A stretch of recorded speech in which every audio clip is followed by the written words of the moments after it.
Film diawali dengan diperlihatkan sebuah suku yang dipimpin oleh Raja Peron. Mengetahui kemampuan bertarung dari Matthaius, Raja Peron pun sengaja membayar Matthaius, Jesup, dan Rama untuk membunuh Raja Memnon. Namun Takmet, putra dari Raja Peron, terlihat menolak permintaan ayahnya itu. Hal itu karena bayaran yang diberikan adalah sisa harta yang mereka miliki. Matthaius dan rekan-rekannya akhirnya berangkat menuju suku yang dipimpin oleh Memnon. Setelah sampai di sana, mereka pun bersiap untuk menjalankan misi pembunuhan. Di dalam suku tersebut, yang pertama kali terlihat adalah seorang pencuri yang sedang dihukum. Misi mereka kali ini adalah membunuh penyihir terlebih dahulu. Penyihir itu adalah tombak bagi Memnon, di mana ia bisa membantai semua suku dengan bantuan penglihatan dari penyihir tersebut. Oleh sebab itu, Matthaius, Jesup, dan Rama pun akhirnya berpencar. Dengan sangat hati-hati, mereka menyusup ke dalam suku agar tidak diketahui. Setelah bertemu di sebuah titik, mereka pun bersiap memasuki tenda penyihir. Namun siapa sangka, para prajurit Memnon ternyata telah mengetahui pergerakan mereka dan segera mengepung mereka. Jesup dan Rama akhirnya berhasil ditangkap, sedangkan Matthaius berhasil melarikan diri. Matthaius akhirnya berhasil masuk seorang diri ke dalam tenda penyihir. Di sana, ia bertemu seorang penyihir cantik bernama Cassandra. Cassandra adalah orang di balik kesuksesan Raja Memnon. Setelah itu, para prajurit termasuk Raja Memnon masuk ke dalam tenda penyihir dan mengepung Matthaius. Di balik mereka, keluarlah Takmet yang tak lain dan tak bukan adalah putra dari Raja Peron. Bukan hanya berkhianat, Takmet bahkan telah membunuh ayahnya sendiri demi bisa diakui oleh Raja Memnon. Selain itu, Jesup akhirnya dibawa masuk dan dieksekusi di depan Matthaius. Sekarang giliran Matthaius untuk dieksekusi.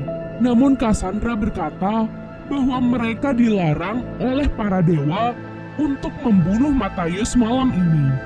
Dan jika mereka melanggar larangan tersebut, maka para dewa akan murka. Keesokan harinya, Matthaius terbangun di tengah hamparan padang pasir dengan seluruh tubuhnya telah terkubur. Ia terkubur di sana bersama seorang pencuri kuda. Di tempat itu, orang-orang tidak dieksekusi dengan pedang, namun mereka akan digerogoti oleh ribuan semut merah hingga yang tersisa hanyalah tulang saja. Beruntung dengan bantuan pencuri yang bernama Arpit, Matthaius dan Arpit pun berhasil selamat dari tempat tersebut dan segera kabur.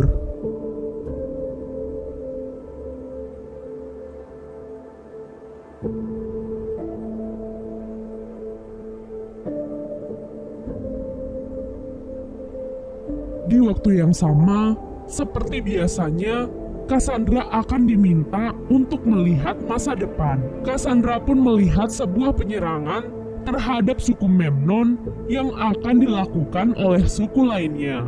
Mendengar hal itu, Memnon langsung menyusun strategi untuk melawan penyerangan itu. Di sini, kita juga akhirnya mengetahui sebuah fakta bahwa Cassandra akan kehilangan semua kemampuannya jika ia tidur dengan laki-laki. Di tempat lainnya, terlihat Matthaius dan Arpit yang kembali datang ke wilayah Memnon untuk membalaskan dendam. Matthaius pun akhirnya berhasil masuk dengan cara mengelabui para penjaga gerbang. Sesampai di dalam suku, Matthaius perlahan berjalan sembari menyusun strategi dan melihat-lihat. Ia pun dihampiri oleh segerombolan anak yang mengaku sebagai seorang petunjuk jalan. Namun kemudian, segerombolan anak itu malah mencuri uang yang dibawa oleh Matthaius. Beberapa anak ini bahkan bekerja sama sampai membuat Matthaius kebingungan. Namun beruntunglah, Matius akhirnya mendapatkan uangnya kembali setelah menargetkan satu anak. Anak lelaki itu pun diberikan tawaran bahwa ia akan mendapatkan imbalan berupa satu kepingan uang jika ia bisa membawa Matius memasuki istana Memnon. Dan benar saja, dengan bantuan anak itu, Matius akhirnya bisa masuk ke dalam istana. Karena banyaknya penjagaan, Matius pun masuk ke sebuah ruangan. Di ruangan itu, terdapat seorang ilmuwan lengkap dengan semua hasil penelitiannya. Ilmuwan itu sepertinya tidak memihak kepada Memnon, dan ia hanya dipekerjakan oleh Memnon. Dari ilmuwan itu, Matius pun akhirnya mengetahui lokasi Memnon sekarang. Beberapa saat kemudian, Matius pun akhirnya sampai. Sebelum melancarkan serangan, Matius memberikan kepingan uang yang sudah ia janjikan kepada anak tadi. Matius lalu menaiki sebuah menara dan bersiap untuk memanah Memnon dari atas sana. Sayangnya, serangan itu pun akhirnya gagal, dikarenakan ia terpaksa harus menyelamatkan anak kecil yang telah menolongnya tadi. Karena anak itu dituduh mencuri uang yang diberikan oleh Matius. Karena hal itu, Matius pun akhirnya ketahuan oleh Memnon dan bala tentaranya. Matius pun kembali berlari dan masuk ke ruangan ilmuwan tadi. Dengan cepat, Matius menggunakan alat penelitian ilmuwan berupa ketapel raksasa untuk kabur dari tempat itu sebelum ketahuan. Tak disangka, Matius malah mendarat di tempat yang salah. Ia pun kembali dikejar oleh begitu banyak pasukan. Matius masih tak menyerah. Ia pun melompat dan mendarat di tempat Cassandra. Cassandra yang terlihat kaget dan seperti melawan, akhirnya membuat Matius terpaksa membawa Cassandra untuk kabur melalui saluran air di dalam bak pemandian. Keduanya pun akhirnya berhasil keluar dari wilayah Memnon. Di luar istana, Matius dan Cassandra pun bertemu dengan Arpit yang sedang membawa unta milik Matius. Setelah itu, Matius, Cassandra, dan Arpit pun pergi menuju lembah kematian dan bermalam di sana. Sementara itu, di tempat lainnya, Memnon mengirim beberapa pasukan untuk pergi membunuh Matius dan membawa Cassandra kembali. Keesokan harinya, Matius sudah menyadari bahwa ia pasti akan menjadi incaran Memnon. Maka dari itu, ia pun menyiapkan segala strategi untuk melumpuhkan para pasukan tersebut. Dengan taktik dan strategi yang cukup matang, Matius pun akhirnya berhasil mengalahkan beberapa pasukan hingga tersisa satu orang saja.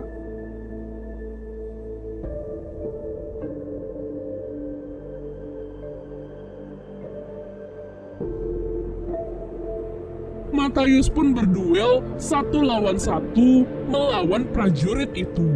Dan tentu saja pertarungan itu dimenangkan oleh Matius.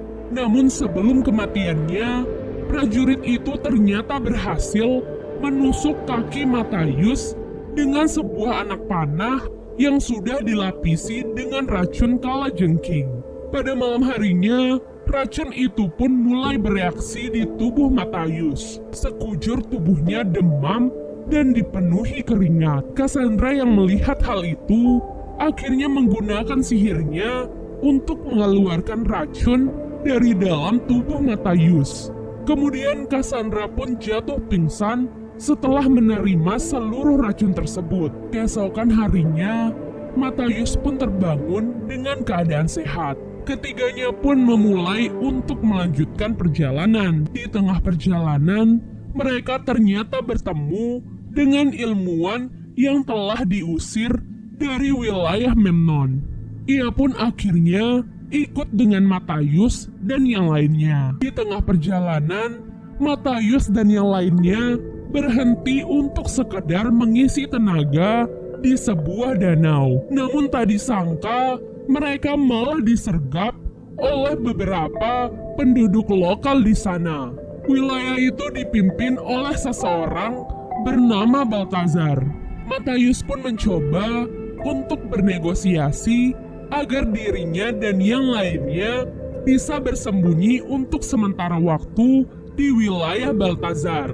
Namun Baltazar malah menolak negosiasi itu karena dirinya tak ingin memancing pertempuran dengan Memnon yang bisa membahayakan rakyatnya. Matius pun memilih jalur pertarungan untuk memenangkan negosiasi itu. Sampai akhirnya ia pun membuktikan bahwa ia pasti bisa menghentikan Memnon dengan mengalahkan Baltazar dalam duel 1 lawan 1. Pada malam harinya, Cassandra melihat masa depan di mana wilayah Baltazar akan dihancurkan oleh Memnon dan pasukannya. Cassandra pun bergegas menyampaikan kepada Matius tentang apa yang ia lihat. Namun, Matius pun mencoba menenangkan dan meyakinkan Cassandra bahwa hal itu tak akan pernah terjadi. Namun, Cassandra malah melihat lagi bahwa Matius juga akan mati terkena panah oleh anak buah Memnon. Cassandra menjadi semakin cemas melihat semua itu. Namun Matius kembali meyakinkan Cassandra dan mengajaknya untuk tidur bersama. Keesokan harinya, Cassandra pun pergi dan kembali ke wilayah Memnon. Semuanya ia lakukan untuk menyelamatkan Matius dan warga lainnya. Sesampainya di kerajaan, Memnon terlihat tidak yakin dengan Cassandra. Ia pun memilih untuk menguji kekuatan sihir Cassandra. Ia menyiapkan beberapa guci yang telah diisi ular berbisa dan 1 guci kosong. Kemudian Cassandra diminta untuk menemukan 1 guci kosong. Jika Cassandra masih memiliki kekuatan sihir, tentunya ia akan dengan mudah menebak guci yang benar. Di tempat lainnya, Matius yang dibantu oleh Baltazar dan yang lainnya ternyata telah bergerak untuk menyelamatkan Cassandra sekaligus membunuh Memnon dengan melakukan penyerangan terhadap wilayahnya. Sampai akhirnya Matius pun berhadapan langsung dengan Memnon. Keduanya pun terlibat pertarungan yang cukup sengit. Memnon memang bukanlah lawan yang mudah bagi Matius. Bahkan Matius pun terluka di beberapa tempat. Memnon bahkan menggunakan Cassandra untuk membuat Matius semakin lemah. Sampai suatu ketika, Matius pun terkena sebuah busur panah oleh anak buah Memnon. Seluruh kejadian yang menimpa Matius sama persis dengan apa yang telah dilihat oleh Cassandra sebelumnya. Tak menyerah begitu saja, Matius pun bergerak perlahan dan mengambil panahnya. Dan dengan menggunakan anak panah yang menancap di punggungnya, Matius pun mulai memanah Memnon. Secara tak terduga, Memnon pun akhirnya berhasil untuk dikalahkan. Dengan kekalahan Memnon oleh Matius, semua rakyat pun sepakat untuk mengangkat Matius sebagai raja mereka yang baru. Film diakhiri dengan persahabatan di antara Matius dan Baltazar, serta kehidupan Matius dan Cassandra yang hidup bahagia bersama rakyatnya. Dan film pun selesai.